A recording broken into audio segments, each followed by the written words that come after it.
Greetings to everyone from wherever you are. Flying Val here. This is the second part of the Daughtercaster, the daughter-themed strat that I built. In this video, I will go through pictures taken from each stage of the build, explaining what I did. Everything was done without any power tools besides my trusty hand drill. So enough of me blabbing, let's get into it. As you can see, I measured the humbucker opening of the bridge pickup, and then using the drill and later the chisel, I got this. It's not perfect, but hey, it won't be visible anyway. I then mounted the humbucker on the pickguard and saw if it fit. As you see, it fits perfectly, so I went on and sanded the body, something that I didn't take a picture of because, as we all know, everybody loves sanding.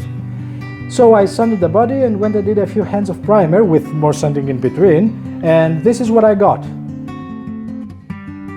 A nice, smooth, ready to paint surface.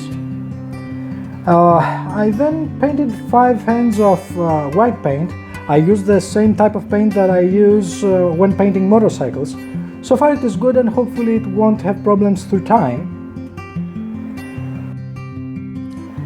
I then mounted the neck pickup and the pods and knobs to the pickguard and did a test fit again along with the trem system and the jack plate.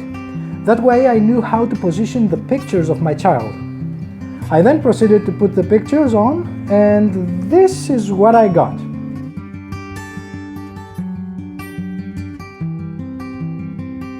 I positioned the trem guard, or that is how I think it's called, let me know in the comments, and lined up a picture of my baby with me and my wife, and then I put some recent pictures at the rest of the back. I then went on to do a lot of glossy clear coats while sanding in between so that the body would have a smooth surface. About a week later, I taped all the cavities with aluminum tape so that I would eliminate any outside interference and reduce the 60 cycle harm of the single coil pickup. Then the trem system was mounted, and it was closed from behind. And then it was time for the neck. As you see, I adjusted the template on the headstock, and then I marked the part of it that was going away. I then used my hand drill and did some holes around. Then I used the saw to cut away the rest of the wood. Then more sanding, a lot of sanding. In the end I went with the white nut instead of the black. I saw the body when it was painted and thought that this is the better match. And here is the result. I then went on to fix a few mistakes because, as you know, everything done with hand and eye can't be perfect. Then I decided on what to write on the headstock.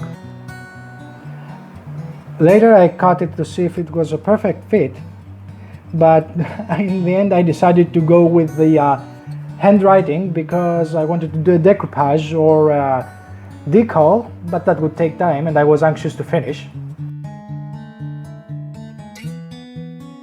I went with my daughter's name and date of birth, did a few clear coats, tested the tuners, and then I clear coated the whole headstock and put the tuners back in.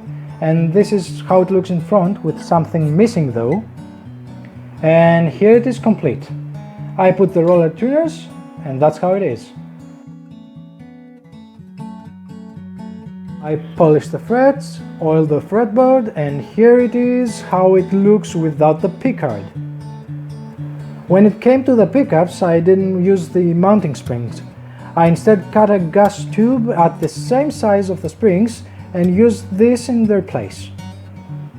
With everything mounted, I started soldering the electronics. I went traditional, or safe if you will, when wiring. I used a 500K tone pot for the humbucker and a 250K tone for the single coil, along with their respective capacitors. For the volume pot, I went with the 500K, and this is the finished pickguard. This is how the guitar looks from behind. And this is how the finished guitar looks, all set up and working. It was a great experience, and it was done with love and care from a loving dad. I hope you liked the video, and I will do a part 3 with some tunes. Thanks for watching, and I will see you next time. To everyone, cheers!